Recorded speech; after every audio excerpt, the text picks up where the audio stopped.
This annual event has become known for its outrageousness. Whether you're gay, you walk here and people say Happy Pride Day, and it's just a great feeling. Or just curious. It's fun for them.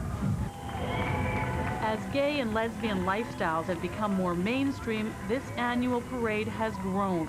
It attracted an estimated 750,000 people, competing in size with pride marches in American cities such as New York. This is our acknowledgement that we have come through another year of the fights that we have to fight for same-sex benefits, for for AIDS funding, and this is at once don't get your spirits down and keep up the good fight. But Toronto's parade has grown so large it's threatened to get out of hand. Last year, nude marchers caused some concern, spurring organizers this year to ask police to lay charges. Well, nudity is against the law. Toronto's mayor issued a no-nakedness condition on his participation. Even so, Mel Lastman said it was a tough decision for him to come at all. He even received calls urging him not to. Maybe I'm just a little nervous. It's something new, it's something different. At least one woman made a point of baring her breasts in front of the mayor.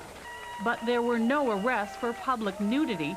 After the parade, the mayor directed his comments at those who opposed his participation. I am not the mayor of just some of the city, I'm the mayor of all the city. Even those tourists who stumbled onto the parade seemed to enjoy it. They're doing their thing and we're doing ours. Robin Smythe, CBC News, Toronto. And that's it for Sunday Report. Thanks for joining us. I'm Diana Swain. Good night.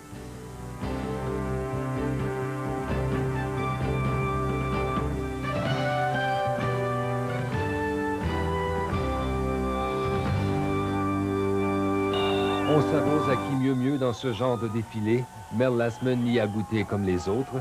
C'est mieux ça qu'une tarte à la crème. Une seule femme a tenté de le provoquer un peu, mais le maire a fait semblant de n'avoir rien vu.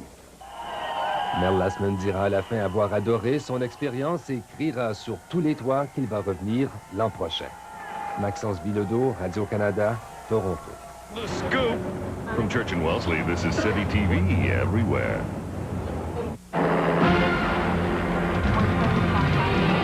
Tonight, Pride on the streets. Tonight, Pride on stage. Tonight, Pride of New York.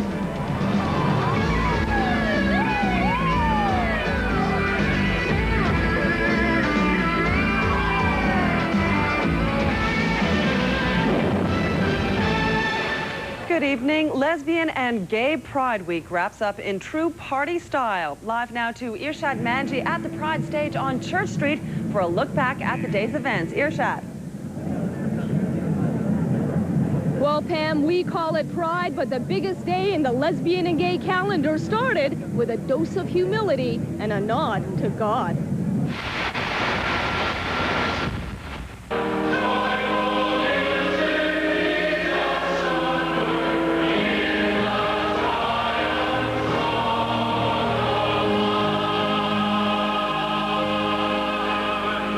Every person in here this morning, there are millions out there who would give anything to have your seat, who would give anything to be where you are. I think it signified the coming together of who we are as gay and lesbian people, but also that we're very spiritual people. And there are lots of us here from various faith traditions, and to be able to come together and celebrate Pride in a faith tradition in a church setting was also important. And shortly after the church service, the congregants became celebrants, joining thousands upon thousands of other parade fans. We live our lives in victory. Everything is destiny. No reason here to wonder why don't that. As mayor of Toronto, I should be here. As mayor of Toronto, it's my job to be here. As mayor of Toronto, it's my job to represent all the citizens of the city of Toronto.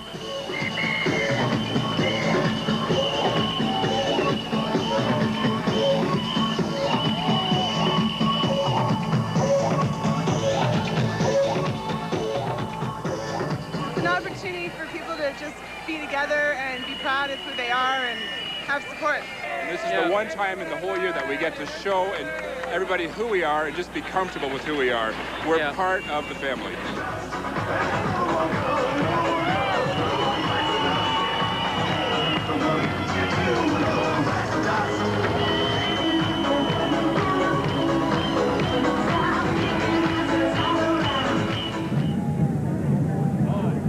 Did you see any nudity? None to cover, so to speak. Police report no arrests on indecent exposure and absolutely no violence, keeping Pride's record of safety even more squeaky clean than that of the Santa Claus parade. And girlfriend, did today feel like Christmas for the countless vendors blanketing Church Street? Bring home the goods, Manita. Retailers and sponsors of the parade. Now, earlier on, I was here at the party scene with them as they raked in the cash. Business is absolutely amazing. We just can't complain one little bit. I need a holiday, though. I'm working too hard. All my staff is working too hard, but we're happy. Would you say this is one of the busiest days of the year? Yes. Yeah? Yeah, absolutely. Major profits?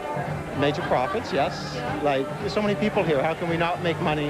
In its 18th year, Gay Pride Week not only means pride, but also profits. With hundreds of thousands of people partying it up, you can be sure they'll be eating, drinking, and of course, being merry. It's excellent. We can't keep up. Yeah, really? Yeah. Do you know how many slices you've sold? About 20,000. And we've made well over close to $1,000. Two major sponsors at the parade were Molson and Labatt. Each brewery coughed up $25,000 for the right to splash its name and logos along the parade route. But to Molson, sponsoring with money also meant giving with heart. This donation goes to the AIDS Committee of Toronto, one of the many groups benefiting from a lot of spending happening here on Pride Day. So how much has been spent here today? Well, we've sold thousands yesterday. We're doing an excellent day today simply because this music's amazing. Everybody's got a really great spirit, and they're donating money, buying lots of beer and non-alcoholic beverages as well. Molson's been a great sponsor. This is our first beer garden as well, so it's a great success. Now, proceeds from sales by sponsors will go to the AIDS Committee of Toronto, as well as the Pride Committee. And organizers estimate about $43 million exchanged hands this week. But the retailers I spoke to, that it's not only the money that's important, but also the exposure. And the cash is still flowing tonight with all the parties going on. And we head over to the party queen herself, Claudia, for an early look at entertainment. Claudia. Benita, this mega Pride Day street party is not over just yet, not until we've heard the last beat. And helping us, it's the Subtronic Monks. Take a look.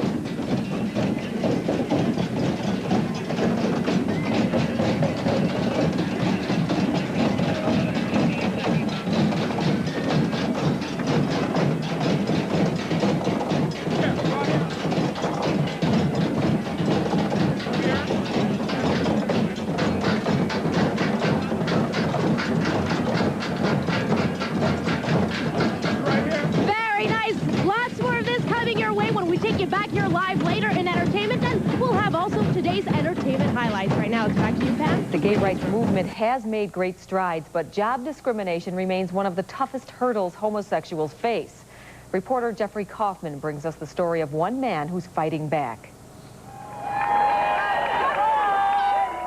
On a day like this, it is easy to see how far and how fast gay life has become part of the mainstream in America's biggest city. Then, there's Wall Street.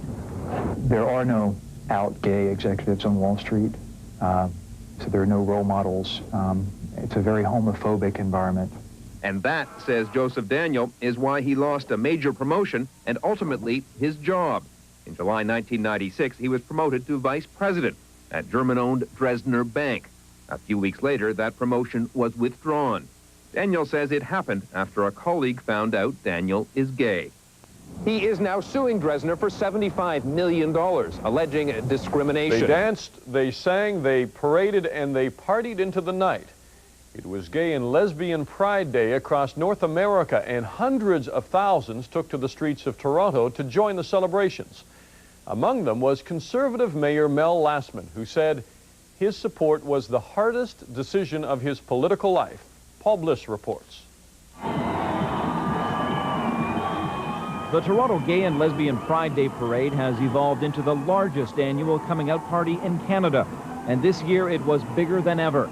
Police estimate more than 750,000 people lined the streets to watch the dancing, singing, and public displays of affection. Happy Pride Day! Toronto Mayor Mel Lastman admitted that for him it was more about coming of age than coming out. The well-known conservative says taking part in the parade was the most difficult political decision of his life. He was given a police escort because of threats from people who opposed his participation. But in the end, Lastman said the parade had given him an education and put him at ease. They're just people who are having a good time, but they're people. And I think everybody should understand that. Once and for all, these are people.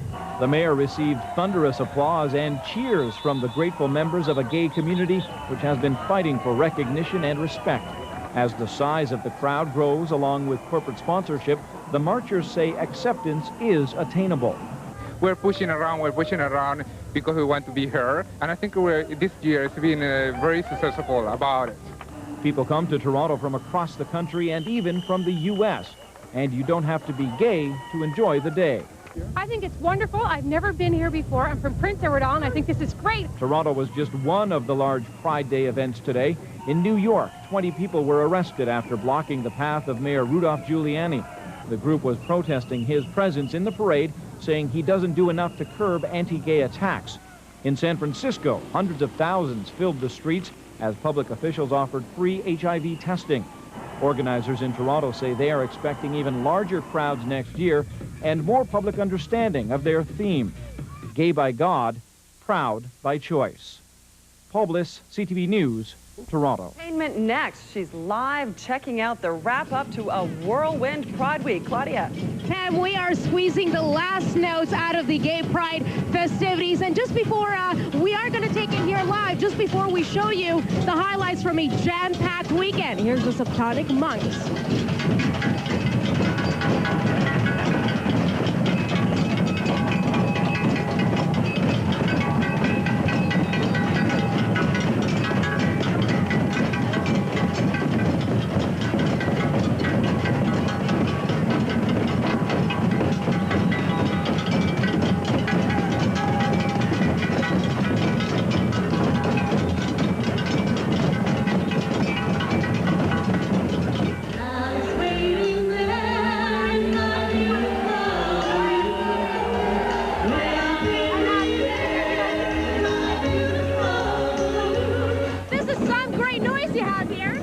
It's our effort to get some tribalism into Toronto. Yeah, and who are all these people? Do people just jump on the bandwagon and start playing? Yeah, there's maybe 5 or 6 professional drummers from Subtonic Monks, but everybody else is just off the street. Do you know that anybody could just jump on the bandwagon and start playing? I was already up there. Do you want me to do it again? Yeah, let's do it again. Let's watch you. Come on.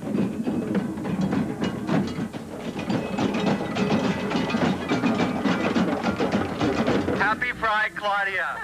We want to go see Lorraine Segato. Is she this way? I think she is. Yeah, she's over there. Oh, yeah.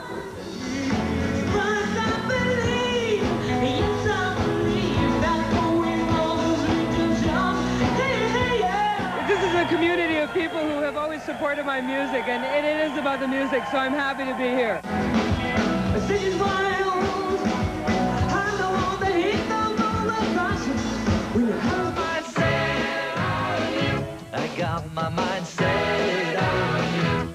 George Harrison has been battling throat cancer since last summer.